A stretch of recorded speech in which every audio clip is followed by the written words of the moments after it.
computation comes from consciousness. It's not the other way around. Computation is something like an interface description of what consciousness is actually doing. It's a very impoverished one. Robert Prentner is a philosopher and researcher specializing in consciousness, known for his innovative work on idealism. He frequently collaborates with Donald Hoffman, and his approach offers unique insights into the intricate relationship between perception, reality, and the nature of conscious experience. Chapters located below. Please like and subscribe, and I hope you enjoy our conversation. Could you share your academic background and what initially drew you to the study of consciousness? Okay, so I mean, very generally put, I'm interested in this relation between, let's call it the physical universe or material reality on the one hand and consciousness on the other hand. And I actually started, I studied physics and chemistry, and I did my initial studies in the kind of field. And then after some time, I switched doing philosophy, and then I discovered some stuff which we will talk about later on, to kind of give me this additional second perspective, because I thought that somehow was lacking in the normal scientific studies that I did. And well, back to this general point that I'm interested in this relation between consciousness and the physical world, subjective experience and the physical world. I take a somewhat, I would say, not mainstream approach to that, in that I think that consciousness, or what relates to consciousness, is fundamental. It's not an emergent or derived feature of physical stuff. But that automatically kind of brings me to this position, or how to marry those two things, how to think about this relation. And lots of my work actually has been kind of devoted to that, and to this question, how to find specific mathematical precise representations, what we normally would call the subjective element of our process. And when did you first start to think this way? I mean, the predominant worldview in the scientific world and just general public is a materialist idea of consciousness as an emergent phenomenon of the brain. When did you start to think more in, say, idealist terms? Right. So I actually never. So I mean, you're perfectly right. If you look in academia, or physicalism or materialism, that's somehow probably the majority view that you will find in academia. I was never actually quite convinced by that. So even when I was still kind of studying physics, or I never really believed in that. So you won't hear from me a story like, oh, I used to be a materialist for 30 years and then I switched. I actually never switched, really, because I never really believed that story, and it never really made sense to me. Now, of course, nevertheless, I mean, there are very interesting things which we know from physics or from biology that kind of correlate to consciousness. I mean, I don't dispute that in any way. But I would say I never really believed in it in the first place. So in that sense, it's difficult to say what kind of motivated me to kind of, or what was the kind of event, so to say, or a life event or so, that motivated me to kind of make a switch or so. I never really believed it, but I was always interested in this question. And then I just discovered that when you go to normal physics, chemistry, or biology, or whatever, typically that's not a question which is addressed. It's something which is kind of brushed under the carpet. And I always was wondering, what's there? How can we think about that? How does it relate to it? And that's why I was drawn to kind of these non-physical ways of studying things, doing philosophy. Yeah, interesting. I'm curious, actually, if maybe if there's any personal experience, or maybe sort of like the way you were raised, or why was it that story didn't make sense to you? Well, I would say primarily, I mean, of course, I was very much interested in physics and in the natural sciences. I mean, that's why I studied it.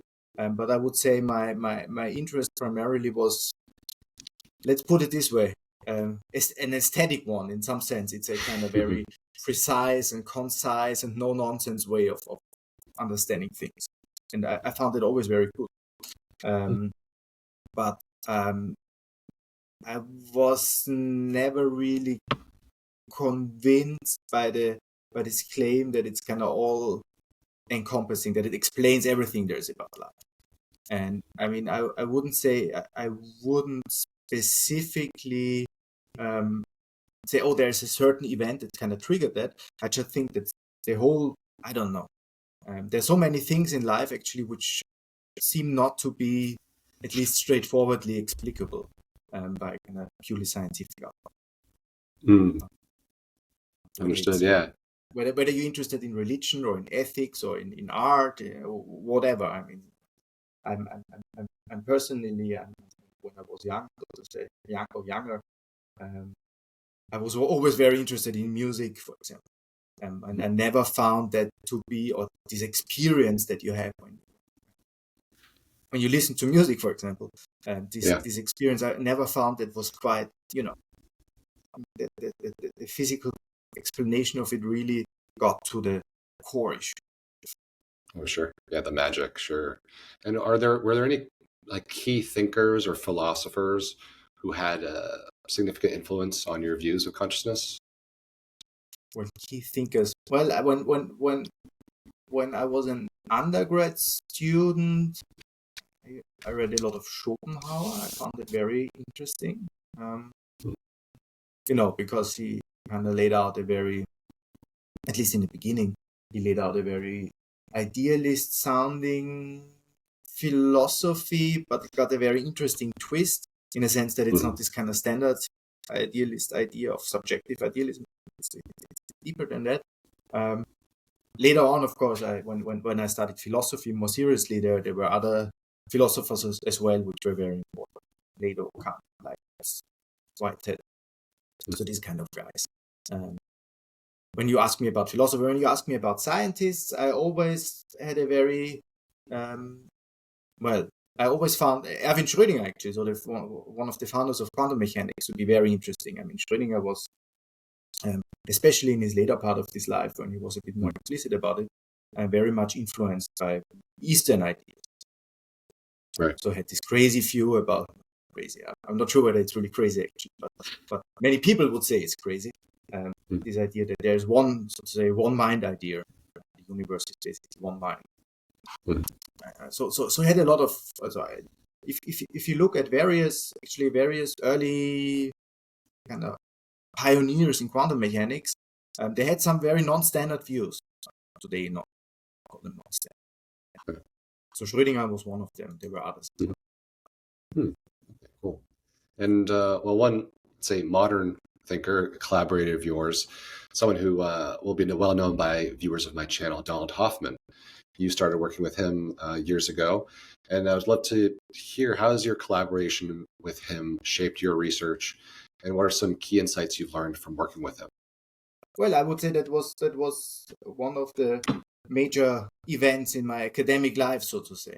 When I was studying philosophy, when I did my PhD in philosophy, I always wondered, or I always looked for, so to say, for someone who took consciousness somewhat seriously, I would say, or who took it fundamental, but who also tried to work with it scientifically.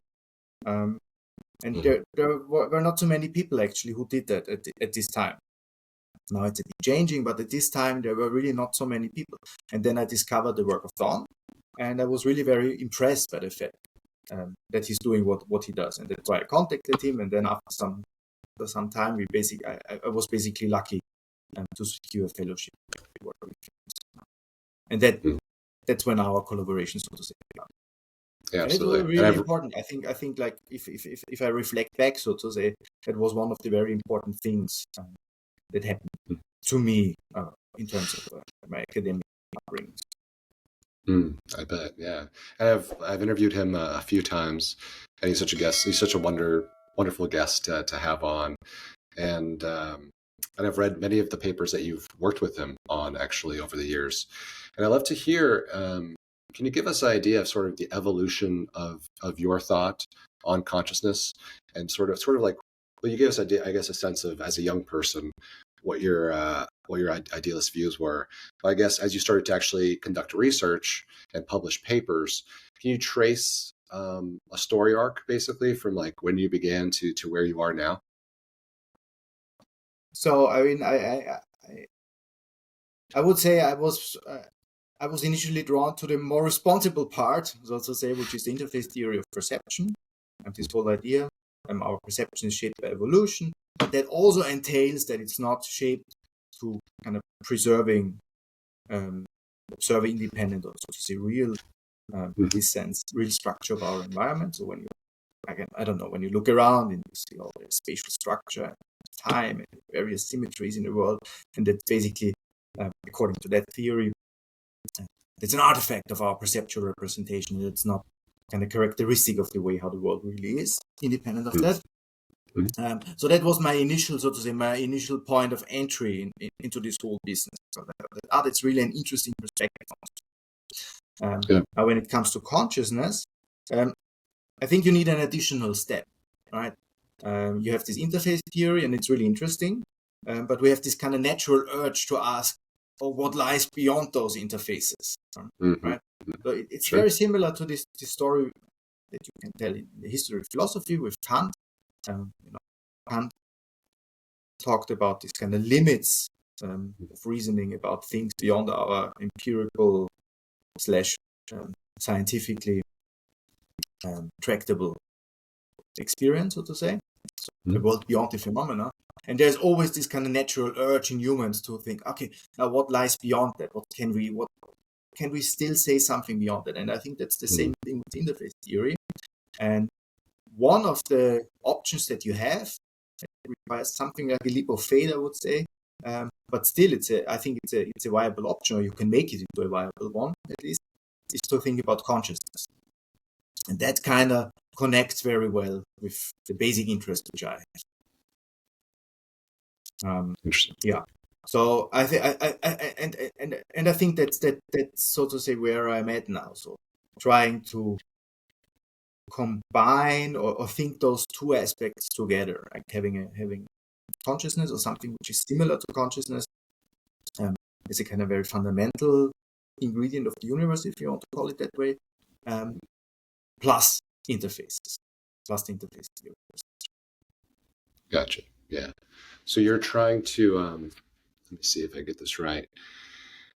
You're trying to build it from the ground up, basically. Go beyond space-time, which Don Hoffman often says is doomed, and go more fundamental than that to essentially create a theory of everything, right? Well, I think so. I mean, there are many things to say here, actually. So on the one hand, I mean, okay, of course, you're absolutely right. I mean, it's something which is not bound, so to say, to a space-time framework. But what people often, I think, sometimes miss. So I mean, I would put it very simply put. I would say, okay, consciousness, where a part of consciousness observes itself through an interface, and that. Of course, there's this story about space-time and about physics, which you get. So physics is a kind of thing that happens on an interface, which is an interface description of consciousness observing itself or interacting with itself, so to say. But there are also many other empirical entry points, so to say. And one thing I'm interested, for example, is agency, this question of agency. So you have the theory of conscious agents, Donald's theory of consciousness. It's consciousness, but agency plays a big role. And nowadays, so even when you talk to, put it this way, a bit more liberal physicalists, they will tell you a story about, embodiment and embodied agents and material systems, which, I don't know, are sufficiently complex, and then they realize something which is called an agent.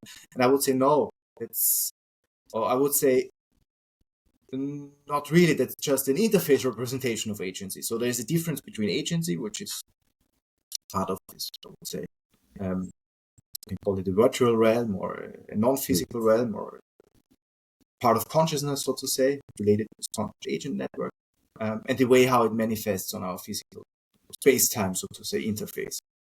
And that's another entry point. So I think you don't necessarily need to work on the fundamentals of space-time in order to see this connection to consciousness. Although, of course, that's a very important ingredient. I mean, it's the question how consciousness and space-time physics relate to each other. That's absolutely important, crucial. But it's not the only thing. Now, a third avenue, actually, where you could look at, which is quite trendy now, I would say, is actually the relation between computation and consciousness. So I would say the rough theory that most people have nowadays would be to say something like, oh yeah, you have computation and then it gets complex and you have lots of computations and I don't know, and emergent from that whole computational stuff, you get something like consciousness out. So I would say that's the main approach that people who kind of are sympathetic to this idea that, computational system develop something like consciousness actually think. I think that's completely misguided, and you need to, so to say, invert the direction. Computation comes from consciousness. It's not the other way around. Computation is something like an interface description of what consciousness is actually doing. It's a very impoverished one. So there's also another relation. So I think this whole way of thinking about consciousness as being something which is very fundamental is actually very productive in many areas.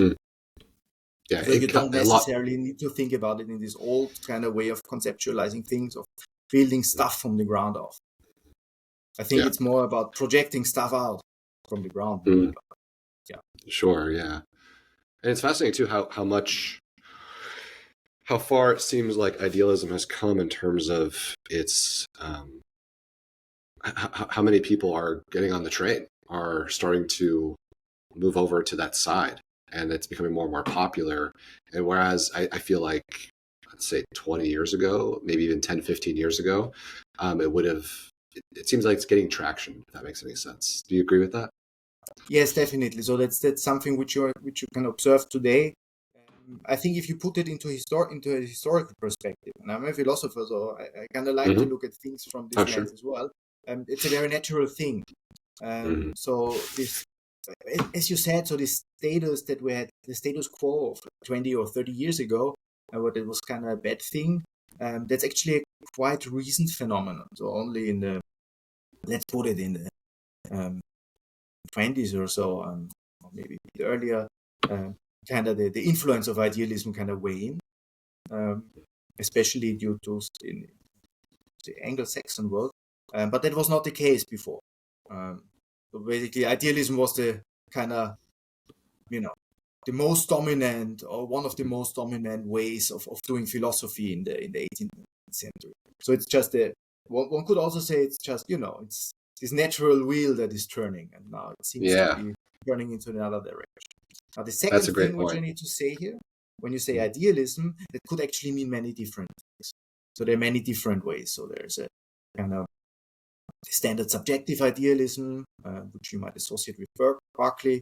There is this philosophy that Leibniz had. Neither Berkeley nor Leibniz actually referred to that as idealism. It was a term which was coined much later when you tried to do philosophy textbooks. So that's a very different thing. Of course, there were Kantian versions of idealism. You might even go back much earlier to much earlier time and think about Neoplatonism, Platonism, maybe even various Eastern doctrines. So there are many different.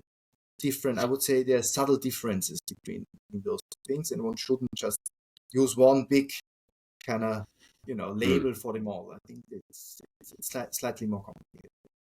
Yeah, no, thank you for that. I sometimes wonder with the terminology. I think I heard Don Hoffman once say in one interview, he was like, his view was similar to panpsychism or something. And then I just kind of kept assuming it was panpsychic, even though that wasn't really the intention. It was kind of like just, an hour-long interview with something, a comment he had made.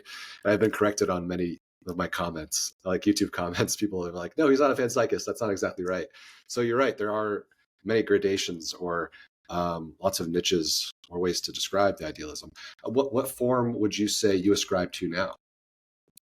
Well, I would say I subscribe to a form which, there's this common conception that idealism means basically that everything is, so to say, playing out in your head, and I think that's not the case. I think when you use the word consciousness, it should refer to something which is more universal, which is actually cosmological, and that's the way how I would think it. It's a kind of not.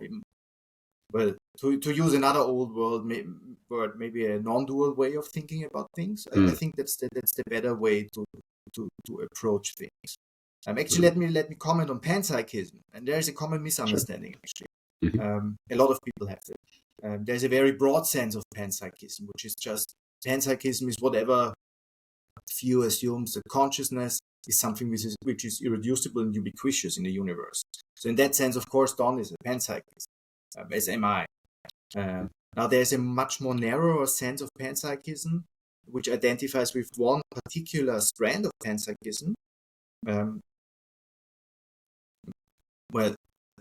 Without wanting to get too technical here, this idea that inside of things, so to say, there lies something like subjectivity or consciousness. And if you don't believe, like with the interface theory, that there are actually these things, because the interface theory says, this kind of thingness that you observe or that you perceive, that's just an artifact of your interface, and then you can't be a panpsychist of that type. Oh, okay. Interesting. Okay. So I think in that sense, you might get this comment, well, either he clearly is a panpsychist or he clearly is not a panpsychist. Well, so I'd love to talk about and dive a little bit into your paper, which I'll link below in the description for folks to read, the Consciousness and Topologically Structured Phenomenal Spaces. What is the core thesis of your paper? Okay. I must first say that's a few years ago when I wrote the paper. So, okay, yeah, it's been a while, yeah. Kind of still, the core idea. Oh, sure. Still have it present. So I would say it was one of my first early attempts to think about ways how you can reasonably, formally or mathematically talk about subjective experience. And if you want to do that, if you think that's a kind of valuable goal to do, then there are certain requirements that you need to, or that this formalism needs to. There are certain requirements for this formalism. And one of the requirements that a formalism should kind of satisfy when you want to talk about subjective experience is what's called the unity of consciousness. So this I probably heard that, or listeners heard that often. So this idea that consciousness is something which is unified, you don't perceive the world in this kind of fractured way, but your experience is all together, so to say. There's a single unified phenomenal experience. But there are many different ways how that actually can be cashed out and how things can work. So there's really not a unity of consciousness. There are various notions of unity. And I was specifically looking at three. Now, the first distinction that's actually important to make at this point is the distinction between functional and phenomenal versions. So functional just means, well, basically being able to perform some actions or some kind of instances of information processing in a way that at least appears unified, in the sense that there are different informational streams which are kind of, processed together. It doesn't necessarily mean that there is a kind of physical center in the brain, so to say, where things have to go together, but there should be something like a coherent way of doing that. I don't know, when you have a simple task, in perception, for example, you have a collection of objects which have different shapes and different colors, and you need to pick out one specific object. You need to be able to kind of functionally integrate shape and color. I mean, that's typically one of the things which you would require when you would say, okay, you should have a functional sense of unity. But that's actually not the thing which I and many people who think about subjective experience are mostly concerned. It's the dimension which I in that paper and many other people are actually mostly concerned is the phenomenal sense of unity. It's about the way how we experience the world. It's not necessarily about how we can behave in the world or how we can do certain information processes or functions or whatever, but how we experience the world. And so even there are different senses of unity again in a phenomenal sense.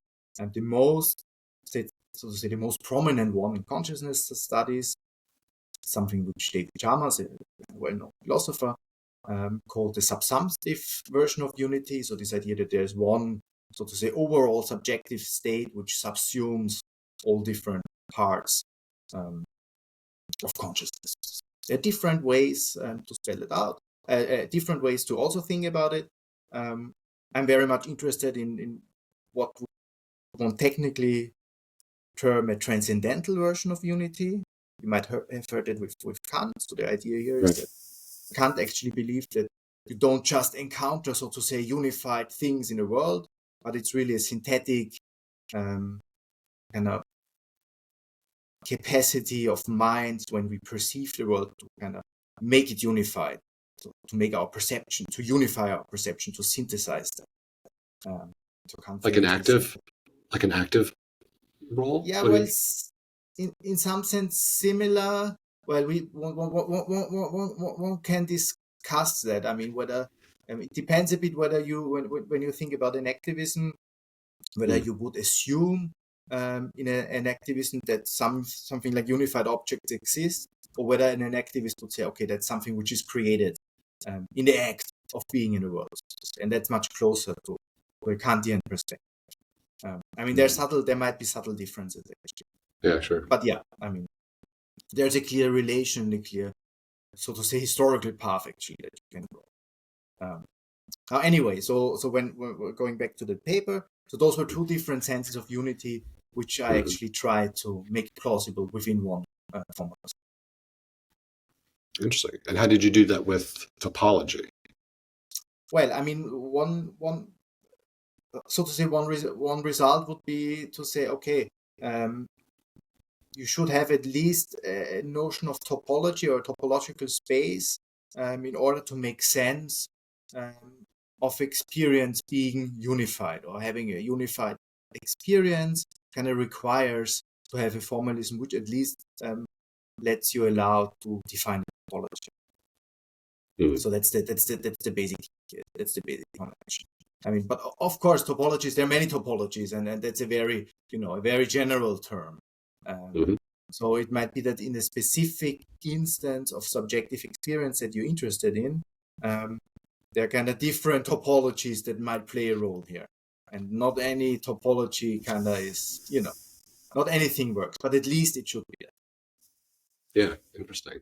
It's funny because I wouldn't, like before reading this paper, I wouldn't have assumed, although topology does seem to come up a lot in cognitive science and consciousness research for some reason, or well, for good reasons.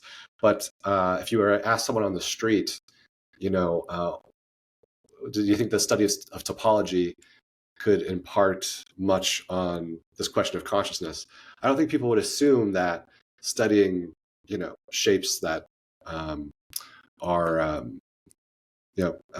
not transient, what's the word I'm looking for? Invariant space, like that would lend so much, that would have such explanatory power towards consciousness.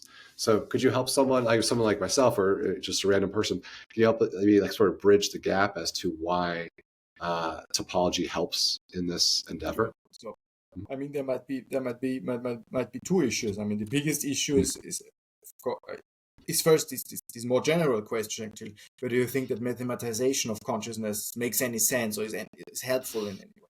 I mean, a lot of people would say like, using these mathematical methods to speak about consciousness, that doesn't make any sense at all. And then I would reply, actually it does. Namely, if you want to kind of connect it to what people do in science, then it's very helpful to kind of speak their language. There's some other reasons as well. I think in general there might be, there are various misconceptions when using mathematics or when invoking mathematics. One misconception is that you actually try to explain something, explain consciousness somehow via mathematics. I think that's just not the case. It's more of a kind of way how to describe instances of conscious experience, and maybe more importantly, not only describe it, but when you mentioned invariances, to also, I would say, taxonomize different senses of consciousness, or different kind of ways in which subjective experience or which consciousness could unfold in your subjective experience. So it's this. Now there's a, so to say, an historical predecessor to this idea, or there are many predecessors to this idea, but one of them is quite well known, at least among philosophers, which comes from phenomenology, Husserl. And he had this idea, well, one way to study consciousness is to look at invariances. There are different ways how you can spell it out. But the idea would basically to say, okay, you think about what are different kinds of classes of consciousness that could exist.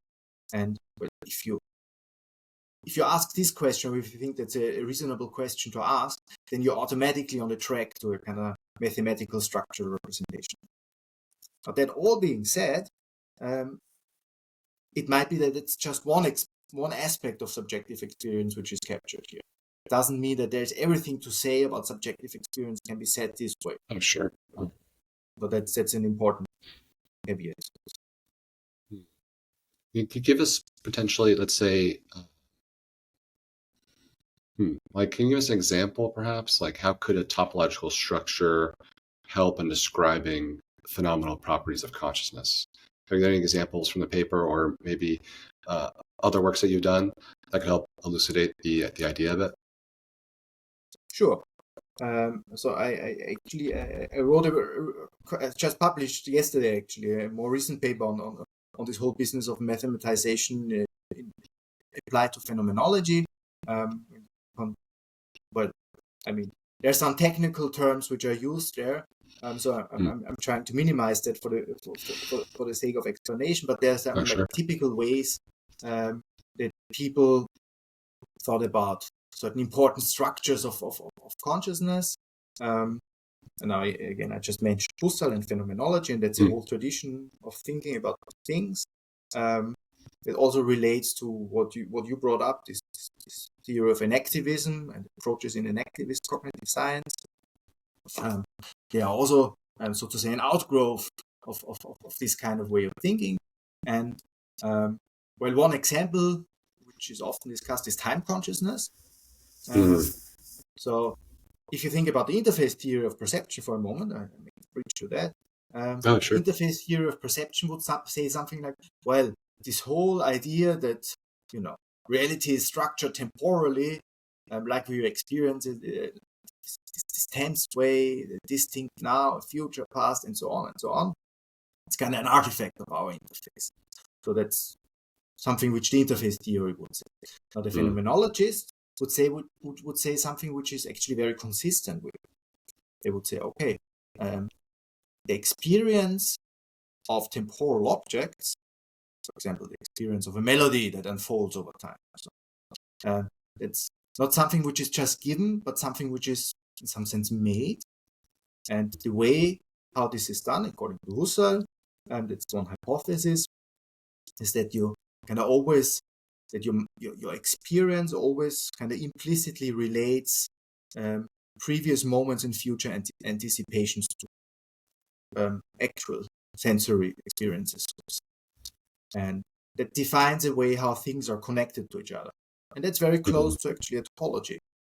It's the same, similar idea.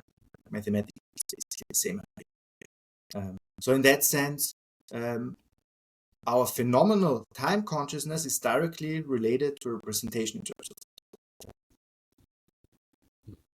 Interesting. You had, because I was asking about time, and I watched a few of your presentations that are on YouTube with slides and everything, and one of the slides had the phrase "time is the glue between self and world." Yes. Can you explain that? Okay, that's actually another.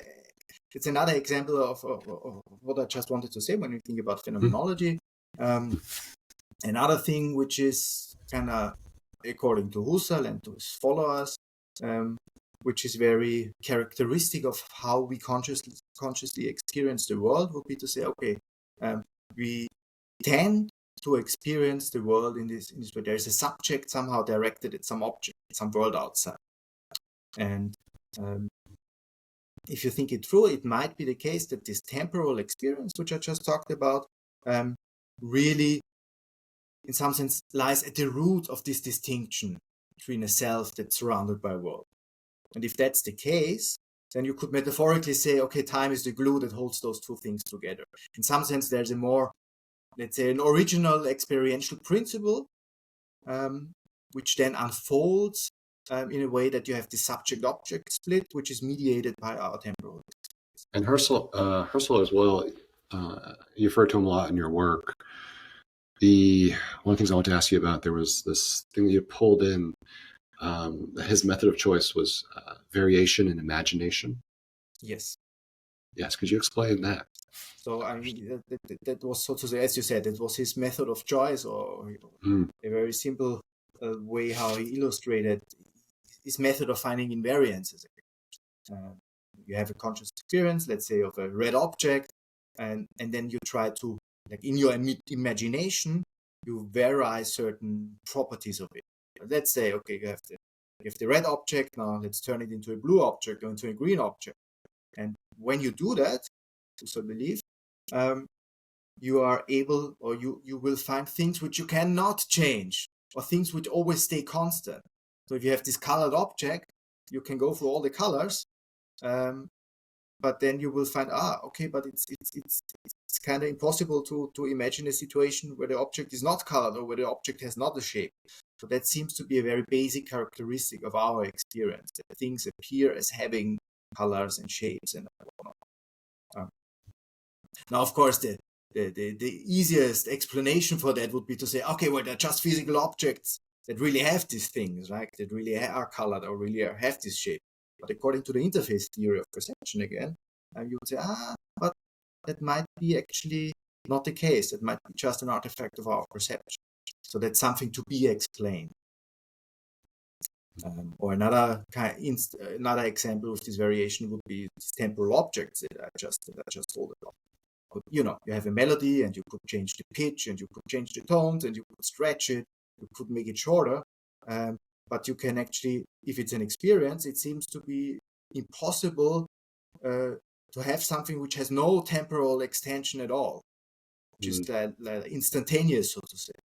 Our conscious experiences always seem to have this property that they have a minimal duration or extension in time. And so that's also something which is to be explained. And nothing in physics kind of directly seems to explain. But topology helps with explaining that. Well, it's not really an explanation. It's just the way how you represent this. Right? Gotcha. You can represent it with the study of topology. It's interesting. And is the model that you're working, from this paper, but also more broadly, should we consider these models classical, quantum, or something else entirely? Well, I would say I would say this question, classical versus quantum, at this moment becomes not really an important distinction. However, I'm very sympathetic actually to quantum stuff. I think ultimately that's the way you need to go, and especially if you think that consciousness is something very fundamental about the world. Well, the most fundamental physical theory that we have about the world is quantum. So you need to make these connections. But I wouldn't subscribe to this view that whenever quantum stuff, whenever we observe or measure or whatever, interact with some quantum stuff, then that thing intrinsically is conscious. I think the quantum properties, that's something which lives on the interface, so to say. It's the way how consciousness manifests in the world as quantum stuff on the most fundamental level on the interface, but not as something which is more fundamental than the interface, or which lies beyond the interface. I think that's a common misconception. That's interesting. And something you discuss a bit, I'm not sure if it was in this paper or more broadly, but is around category theory. So can you, I guess, link in, or can you pull in explain how category theory plays a role in your work on consciousness? So I mean, you can think about category theory, you can invoke that in various different ways. But one way which I found very interesting, very productive, is actually to think about category theory in a kind of high-level description of how different, so to say, description themselves relate to each other. So one way to think about it, for example, you have a kind of way how to describe what's happening in the brain. You have a way of describing what's happening in the subjective experience, maybe using this topological approach that we talked about previously. And then you have this natural question, oh, how does this relate to each other? How does it connect to each other? And one very general way to make sense of this question, or again, to kind of formalize this question, is to invoke category theory. Because category theory is really about relating, so to say, relational objects. So yeah, so many questions here, like different places I could go. I want to ask you about continuity and connectedness. And I guess you described this before a little bit in regards with like duration for time. And that's like, I believe that was one of the three elements you were talking about before, this like, I guess this connectedness between phenomenal, I guess, points in time for conscious experiences. Do you have anything to add about that, about like continuity and connectedness? And also, I guess, more broadly too, about like sort of boundaries and yes. So yeah. I mean, it actually brings me back to the 2019 paper that you mentioned, where I talked about this. So one of the, let's say, technical difficulties when you think about topology and about constructing a topology, and is this question whether you the standard way to do it would be to say, okay, you have a set of elements, you have a set of points basically, and then you can define a certain structure on that. And the topology is if it satisfies certain exclusions. That's the kind of standard way of starting with set theory, of starting with point-like objects to do it. Now there are alternative approaches to that. In mathematics, you sometimes hear this notion of point-free topology, where you don't start with that. And it seems to me to be a bit more interesting in terms of connecting it to consciousness, because the example of duration, for example, it seems to be the case that those things are not points, but extended whatever happenings in consciousness. So you need to be able to say something meaningful about how you conceive of a connection between them. So very simply, so to say, for illustrative purposes, you can think of points and drawing lines between the points, and that's a connection between two points. But if you believe you don't want an analog of that for your representation of consciousness, you could say, okay, another illustration would be, you have two regions, and when they overlap, then that defines the connection between those regions. So you have consciousness experiences which connect to each other.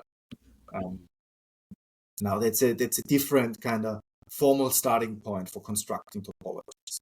And the question is, how do you think about boundaries in that setting? And in the paper, I made this point that, well, it's very important I said in our conversation at one point, it's maybe not the case that just any topology would do it. You need a special one, so to say. And that's related to this question of boundaries, right? You have some connections which, go through a boundary, so to say, where there's a boundary between two things. Like my two fingers, they connect, but there's a clear sense of boundary between them.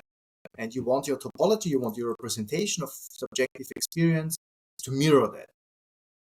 Now, if that's the case, then you need to be very careful in thinking about how can you kind of meaningfully define a boundary. There were certain approaches, and that was mentioned in the paper, how to do it, and how that might be, or why that might be insufficient. Interesting. So why you might have something which is more complex in various settings. Right. Yeah, understood. And so that paper, of course, is from a few years ago. What have you worked on? I guess since then, no, it's you've worked on a lot of things. There's a lot of papers since then, but can you trace basically like from there? Have you like built upon that model, or are you sort of collaborating with other people on their models? Like what are you doing? You mentioned you published a paper yesterday. Maybe you could tell us about that. So the paper which I just published yesterday, it's basically, it's not. I wouldn't say it's a direct follow up to that one, but it's very similar in spirit in some sense, right? So it picks up some of the ideas. It's a bit more, let's say, it goes a bit deeper into the kind of historical, philosophical ideas of the people that have been proposed there than the 2019 paper. So in that sense, it's a continuity. There's a certain sense of continuity between those approaches. I mean, as you rightly pointed out, I collaborate with various peoples and on their models, and then I try to make the connection between what they are doing and what interests me or what I did. So one avenue, for example,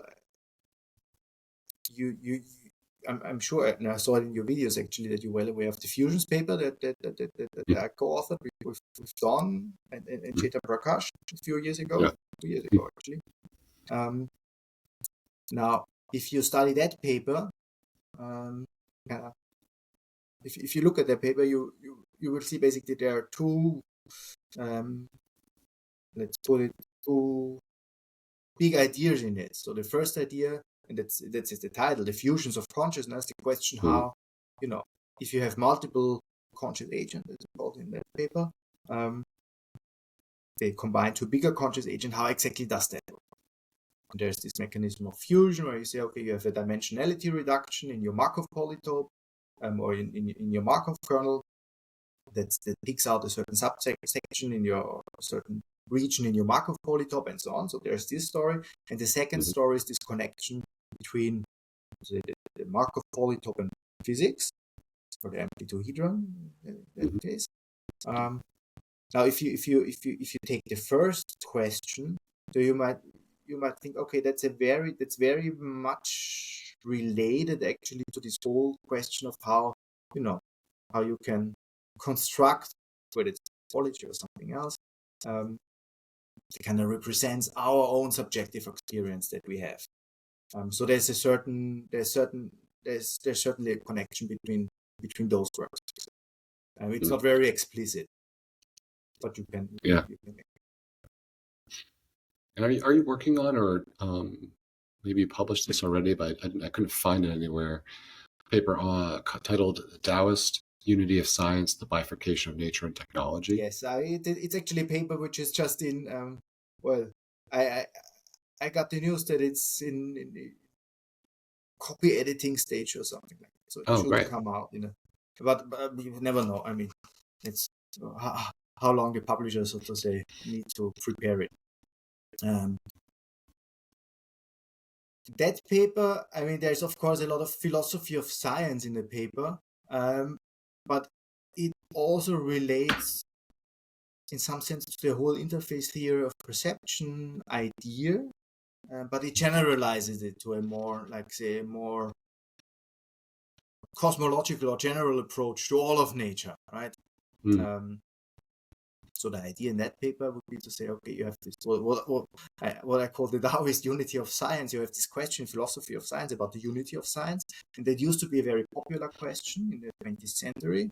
But now most philosophers of science are actually quite skeptical to this notion of unity. And it seems to have something like a bad reputation within professional philosophers, in a sense that, most people are now actually looking at one specific branch of science. And this question, how do all different kinds of sciences hang together? It's not so popular to look at anymore. And I think the reason for that was a clear proposal how to ground this idea of unity. I mean, that seems to be intuitively the case. I mean, we live in this world, and if you look around, well, it doesn't look fractured. It looks somehow unified, right? And one way historically, how people might, or how philosophers maybe might have motivated that would be to say, okay, there's something like a fundamental description, or I don't know, you have two fundamental descriptions and you need to unify them, general relativity and quantum mechanics, and the rest is somehow reducible to that. But that whole program actually didn't really work out. So there are lots of ways how there are lots of difficulties that this whole program of, well, we have one fundamental science and then you reduce everything to it. There's some problems which people encounter. And also for political reasons, maybe it's not popular to kind of think there's one, overarching, most fundamental field of study, and everything else is kind of, applied stuff, book collection or bookkeeping or so. Anyway, now in this paper, the unity of science, the Daoist unity of science, I would say, okay, it's actually still a very good idea if you want to do science, to kind of at least implicitly endorse this idea of unity of science. Overall, that's something which we, at least that's an ideal that we would have. Now, but how to motivate it? And one way, which I think didn't work, I just said, well, one way of motivating it would be by reduction, but I think that's not the right way. Another motivation, and that's the connection to the interface theory, it's actually a transcendental principle. So when we think about unity, I talked about this notion of transcendental unity of consciousness in the 2019 paper, or in our conversation. It's something that we, so to say, put into the world or project into the world. It's one very typical feature of how our interfaces actually work. I would say that's very similar to, or that could be similar, it could be understood to be similar to some East Asian ideas, how things work. You don't encounter this idea of reduction, so to say, or having theories, explicit theories, and then reducing everything to everything else in this context. Especially like in a Chinese context where you have more harmonies between different kind of approaches or different perspectives, which are grounded in a Tao, which is a, in our words, one would say an ineffable or unspeakable principle of harmony, or kind of creates this harmony, this sense of dialectical harmony in its appearances. So that seems to be very similar to this transcendental consciousness approach. When you mentioned this process of projection, is there a relation at all? Because actually one thing I wanted to touch on with you was around holographic projection. Yes. And I'm sure a lot of listeners will know what this is. I actually I think I first heard about this concept from a presentation that Donald Hoffman did like 9 years ago. I didn't know this existed, that you can store,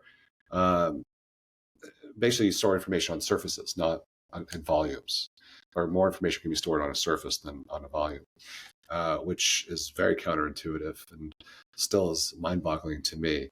But is there a connection there with that principle and the work that you do in consciousness? Well, yes, definitely. There's a connection. I mean, this whole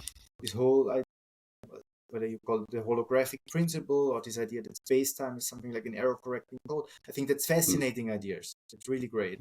In order to make that work, I think, well, first of all, in the interface theory of perception, the idea was to have error correcting codes with respect to fitness. So you need to bring in fitness at one point, or something which is like sufficiently similar in formal terms. And the second thing, you should be able to tell a quantum story, right? So the real cool thing in the holographic principle, when physicists, for example, speak about space-time as an error-correcting code, they typically have quantum theories which involve entanglement, right? So in the ADS CFT correspondence, for example, you have on the boundary, you have a conformal field theory, and in the bulk, you have a string theory with gravity. And both, are not your average classical theories that you have, so to say. I mean, there are holographical classical equivalents, but they are not kind of as, I would say, it's not quite as striking in terms of these claims that you probably have heard in the interface theory of perception, where it's really kind of inflate space-time from a fitness error correcting code for fitness. You really need to explore this quantum connection, and that's one of the reasons why I think it's very interesting to look at whether you can make this compatible with quantum theory. Because if you can't, then it's very difficult to kind of bring in these ideas from the holographic principle if you want to make it precise. So if you want to make it precise, you should be able to tell a story about quantum mechanics, or you should be able to show how something like entanglement actually plays a role.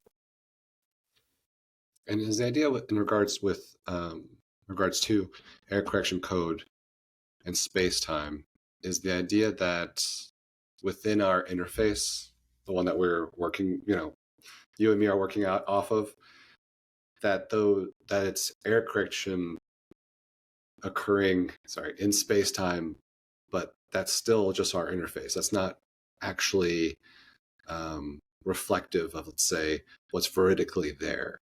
So an objective reality does or doesn't contain that error correction mechanism. Yeah, so the idea is basically to say, okay, you have the interface, and if you look, or if you ask this question, how is the interface structured? You kind of say, okay, it's structured according to the fitness needs of an organism, of an agent. So that's this connection. And then what is an interface for? Well, an interface is for enabling certain kinds of useful actions to that agent. But in order to be able to do that, the agent needs to, or there needs to be something like error correction, some error correcting mechanism. Because, I mean, conceivably, you could say, okay, you have like statistical errors on your interface, so to say, but you want to get rid of them. And you want to make sure that it doesn't influence the kind of the way how agents act or interact with their world, with their environment. And that's where error correction comes into play. And that's equivalent to saying, according to this holographic idea, it's equivalent to saying, okay, you have a spatial or a depth sense, which is dual to this description. And you think, I mean, I guess zooming out a little bit here, would you say that there are like ethical considerations, things that fall out, say, for like moral considerations, if we change, say, the idea that consciousness, like most people think consciousness is a sort of materialistic, an emergent phenomenon that happens in the brain, versus this other way of looking at this non-dualistic way of looking at consciousness. Do you think that changes how we should act in the world? Yes, definitely. And I would even say that the ethical or moral dimension is maybe the most important one. I mean, when you think about what's currently happening in the world, there are many things happening in the world, but what I'm actually referring to is developments in AI, in AGI. Automatically is this question of what should you do? What should we do? I mean, what do we want to do in the future? I mean, at least all the stuff that I'm doing conceivably will be done much better by an AI at one point in time. So what's the meaning of me being here, so to say? And I think one of the answers that you could possibly give, I don't know whether it's the right answer, but I'm hopeful, so to say, that it's somewhere along the right direction. Is to say, well, it's just one question. One of the most important things that we could do in this world is to explore consciousness, to see how consciousness unfolds in the world. So I think there's a clear, let's say, ethical direction to this whole way of thinking about things. Now, another dimension would be this, to say, well, if it is the case that consciousness is this non-spatio-temporally limited whatever, there is a way in which different beings, which we would consider to be totally unrelated and totally not connected to each other, are actually in fact connected, and it's just our interface representation that lets us believe that's not the case. And that's, of course, also a big moral claim. Right, we don't have to just look at ourselves, so to say, but there's a whole bunch of things which we need to consider. So on the one hand, like this perspective of taking consciousness or something like consciousness to be fundamental opens up a different way of thinking about meaning in the world, discover meaning, so to say, or it's a meaningful thing that we actually are here, that what we are doing. And the second sense opens this possibility that there's much more connection or much more stuff going on behind the scenes of our interface, so to say, than we would expect. And that's clearly also a moral thing in the end. Sure, absolutely. Yeah. Little layers or dimensions that are unseen, or, that we can't experience, at least consciously. Actually, that leads us to one of the things I want to touch on a little bit with you. And I know this isn't like core to your work, but how research in, say, alternate states of consciousness. So everything from, I mean, there's normal everyday life, but there's also dreams, the dream state and the conscious experiences we have, strange ones that we can often have in that experience. There's everything from sort of transcendental states, ritualistic states that you can get into, trance-like states, perhaps through like dancing or chanting, or like a lot of traditions, have that, or just meditative states, and also psychedelic states. Do those, different states of consciousness, how do they, I guess, inform your research, if they do at all?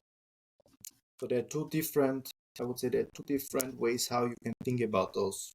So the altered state of conscious experience, altered state of consciousness. First, you can think it's literally pointing to something which is beyond your interface. And then you can say, well, when you have these experiences, you literally experience consciousness or something which is beyond the physical world or whatever.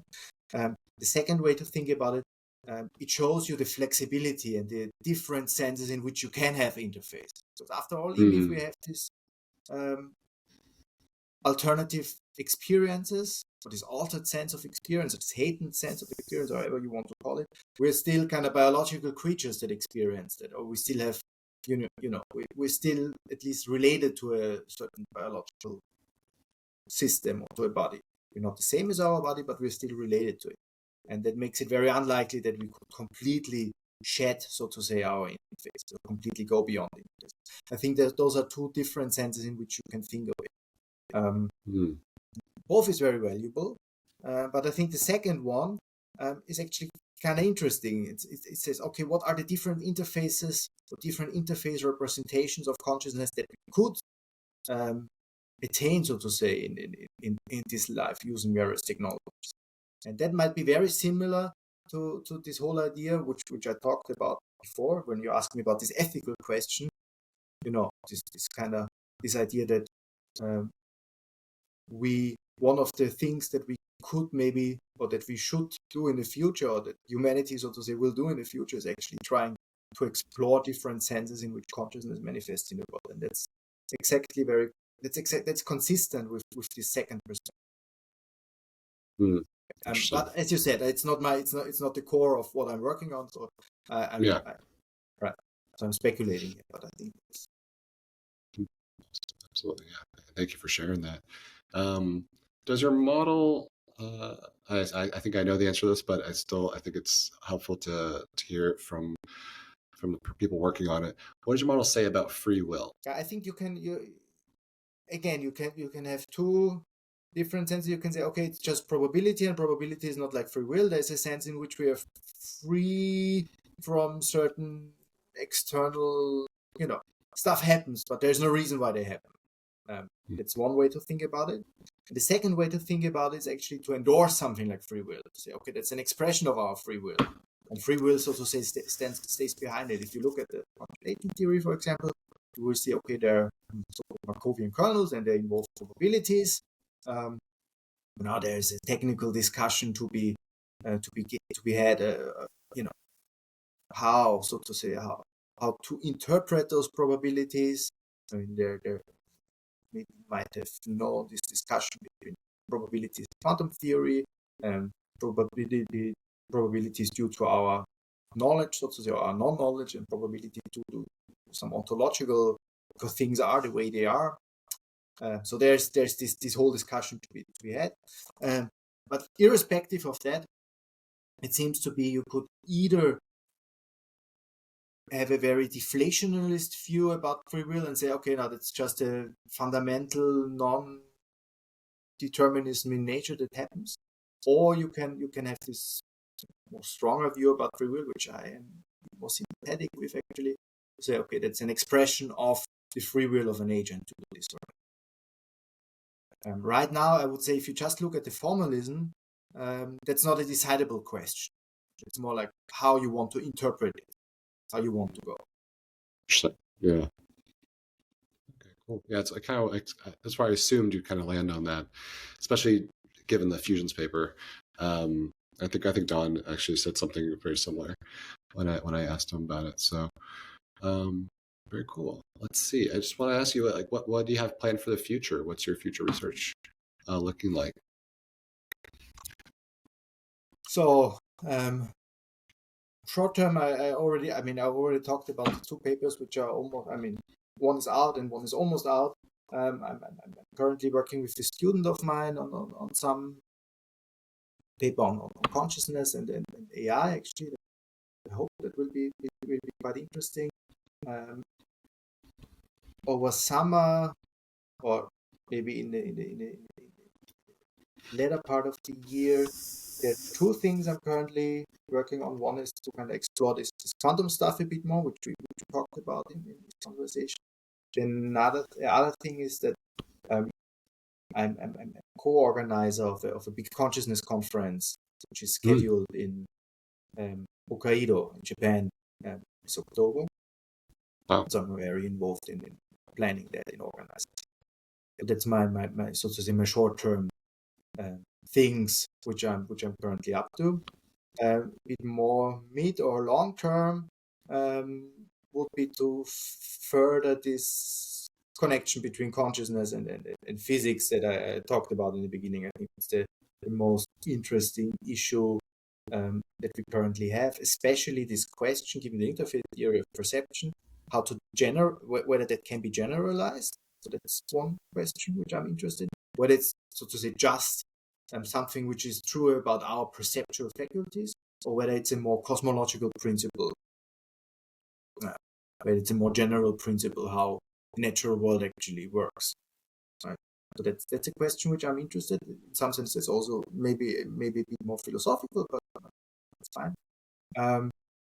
The second question, which is a bit more technical, if you look at, use this term projection, or that's just a part of your interface representation, or so, how that technically actually works. When we think about projection, what does it actually mean in like very, very technical, informal terms? How can we think about it? It's also something which I want to explore in the future. And of course, this connection between consciousness and AI. Yeah, absolutely. Are you inclined? Do you think it's possible that AIs could become conscious? Well, I think when you have this debate about AI consciousness, it's a very interesting debate. So I wouldn't just kind of say, well, it's silly, but I think it's very interesting. But I also think that it kind of needs to be reframed.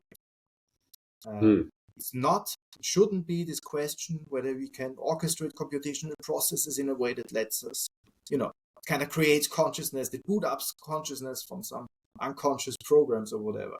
I think that's the wrong framing of this question. The right framing of this question would be something like, is it possible to have AIs, design AIs, which lets us allow to perceive or represent consciousness in a way that we couldn't do before? So similar as we can use biological technology to create offsprings, to create new instances or new manifestations, so to say, of consciousness. Question is whether we can do that with artificial, whether we can do that with artificial systems or not. Whether we fundamentally, for example, need some living stuff going on. I don't know the answer to that question, but I think that's an interesting question. But it's not this question whether AIs are intrinsically conscious or can be, so to say, created from unconscious materials. Right, different questions, sure. It's interesting. And even how would we ever be able to tell? Like, what would be the test? I mean, it's a tricky question, actually. The problem of minds in general, that even if there was a conscious, say, AI, what could it possibly? How could it tell? What kind of third-person perspective could we have on it that would convince us that it was conscious, right? Yes, I mean, I think that's the crucial question, and probably the answer is none. Yeah. So we need to be able to kind of bridge this third-person perspective, this way of doing science in the third person, with something like doing science from the first person, and we need to bridge those two ways of approaching things. I can't tell you how. But I think we need to do that. We need to be able to do that exactly to answer such questions. Otherwise, probably there's no chance. Yeah. One thing I wanted to touch on you before we close out here was around your work and also like some of the work of Don Hoffman and the work that you've collaborated with him on. How is that broadly received by, say, your peers in the discipline? Like in academic circles, like are these ideas that you're putting out there, are they still relatively niche, or are they starting to like gain more and more acceptance? Like, where does it land? Well, I would say, of course, I would say it's still relatively niche, but in academia there's an interesting phenomenon. So first of all, there are different. It's a different thing whether you can say, okay, there's a kind of, you're academically very important, or you have a certain role in the academic hierarchy. You develop a theory which is very popular. You develop a theory which is scientifically interesting, or you kind of lead a comfortable academic life. Those are different kind of questions, and one will not be related to the other. Now, what happens, or what I can frequently observe in academia, is that if you propose something which is, well, given the mainstream opinion, so to say, a bit crazy or a bit weird or a bit out there, then a lot of the kind of more established figures, or sometimes people who want to be more established figures, I don't know, who are kind of quiet about this kind of crazy stuff, they start to say, oh, well, but that's very close to what I also believe. So more and more people, so to say, come out of the closet and say, that's really cool. I want to work or contribute to that in some sense. So I think that's happening, but it's still, I would say, a very non-mainstream, small community that's in this kind of. Interesting. Cool. I think, well, you touched on so many different areas that I wanted to, topics that I want to touch on with you. Is there anything else to share with the audience? Like, are there any, I think you've touched on some of these. I was going to ask you about common misconceptions that people have. And I think you actually touched on that in the beginning, actually, with, say, the differences between the nuances within, say, idealism. But are there any other like common misperceptions in your work that you like to clarify? Well, so first of all, I always need to say, if there's a student who has certain, who is well educated and is able to do a kind of interesting work, then I'm very happy to be contacted by everyone. So it's a kind of advertisement of, but it's something like an out there thing. But if you want to work on it for whatever reason, then please reach out. So that's a very general thing which I should say at this point. Yeah. Now another thing, and I think it's a general point about science and about academia. It used to be the case that people were well advised to kind of make draw a distinction between what they are personally interested in, what they want to do as a person, and what they want to do professionally. To some sense, it's still good to uphold it, but to a different sense, it's much more, the environment becomes much more friendly in actually trying to merge these two things. So it's a kind of encouragement. The second thing is, what I also need to say at this point, whenever people talk about consciousness, no one really knows what he's talking about. So there are no theories of consciousness which are right or which are wrong. I mean, it's all very hypothetical and speculative.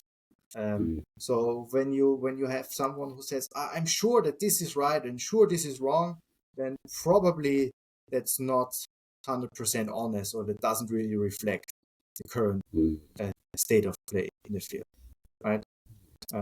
So I think it's very important to kind of make this point that it's not dogmatic, right? And that maybe a difference between certain traditions or religious traditions also, which sometimes tend to be a bit dogmatic. That's one of the cool things about science, that it's really not dogmatic. And I'm pretty sure, you interviewed Don Hoffman a lot. He always kind of emphasized this. But many people actually don't. And they might give you this impression that things are more settled than they are. That's something which you should keep in mind in general. Yeah, I will. Thank you for that. And I guess one thing I'd just like to ask you at the end is, sometimes you have with the guests, I like to say, aside from the research that you do and the professional work that you have, you mentioned a few minutes ago, like personal interests. I think you still meant sort of career-wise, but when you're not working, what do you do for fun? What are your any hobbies? So I have a young family, and that doesn't leave me much time for hobbies at the moment, unfortunately. So I have two small kids, and Oh that yeah, kind of takes up most of my time actually. Before the yeah. kids, actually, so to say, I was kind of very interested on one. A little bit I talked about it about music, making music. At one point, maybe during my studies, I was very interested in literature and in reading stuff. I think that's kind of opening up certain, I would say, certain ways of thinking or certain ways of looking at the world which you wouldn't otherwise do. Really helps to get out, so to say. So those were some of the things which I really like to do. But as I said, at the moment with the young family, I don't have much time to pursue those kind of Oh, tough, hobbies I or bet. interests. Yeah. Well, would you like to share any of your favorite books with the audience? Um, well, you mean favorite kind of philosophy workbooks, or you mean like favorite books in terms of not work? I guess I was kicked off because you mentioned an interest in literature before. When I asked you about your hobbies or things you did before, for the kids. So obviously, I mean, since I'm in Austria, so I was born in Austria, so obviously I'm very interested in German literature, right? And Hmm. and and there are many cool things. I think the German literature before World War II, and I think actually before World War One also, is the most interesting one. So I would say this time spent between Goethe and um, someone who I also like to read Schnitzler, the Austrian author who wrote a lot about psychology actually. Or, well, not specific. One wouldn't say he wrote about psychology, but he illustrated a lot of kind of psychological processes. So I found that very interesting to read. Um, More contemporary stuff. Well, of course, science fiction literature. I think that's very cool. There is a certain kind of proto-scientific or proto-fantasy literature in German literature, Iter Hoffman, the 19th century. So I find that very interesting, but also more modern authors. Um, yeah, yeah, there are a couple actually. Just two there. Cool. Oh, thank you for sharing. Yeah, I appreciate it. I like to find out about people's, personal interests aside from their work too. I think it's helpful to fill out the character of the person you're speaking with. So cool. Thank you, Robert. I'll link in the description of this video for people who are watching some of my favorite presentations of yours. You also had a TEDx talk that I watched that I'll share with the audience. I'll share the paper that we discussed and a couple other ones, also the Fusions of Consciousness paper, which we touched on too, which was a great paper to read a few years ago. And I just want to say thank you so much for your time. This was a wonderful conversation. I had a great time. I thank you very much for having me. Good to be here. Thank you. Thank you, Robert. Appreciate it.